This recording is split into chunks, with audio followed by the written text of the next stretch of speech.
Hello, my name is Kelly McKinney. I am an associate attorney in Bond's Labor Department. Today on the webinar, I discuss the United States Supreme Court's decision to hear a case that would set the standard for pleading requirements in reverse discrimination claims across the country. Reverse discrimination is the unfair treatment of members of the majority group based on their age, sex, race, or other protected class. For example, an employer hiring a female applicant solely based upon her gender instead of a male applicant who is more qualified.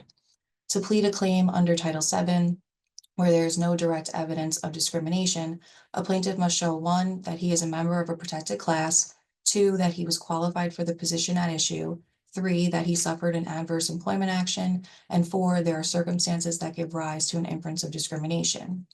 In addition to these 4 elements, in several circuits, a plaintiff claiming reverse discrimination must also show background circumstances that support the suspicion that the defendant is the unusual employer who discriminates against the majority. Typically, this is a showing that a member of the relevant minority group made the employment decision at issue, or statistical evidence showing a pattern of discrimination by the employer against members of the majority group.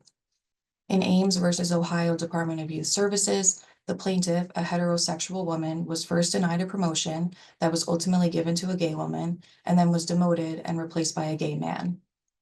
She brought a lawsuit claiming that she was discriminated against based upon her sexual orientation.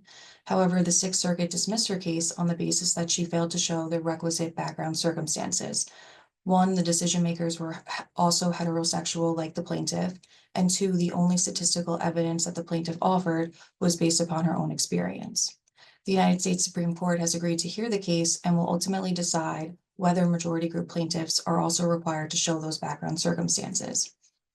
If the court decides the background circumstances test does not apply, it will be easier for majority group plaintiffs to sustain discrimination claims, and we will likely see an increase in the amount of these reverse discrimination claims. Likewise, if the Supreme Court finds it does apply, majority group plaintiffs everywhere will have an additional hurdle to sustain these claims. Thank you.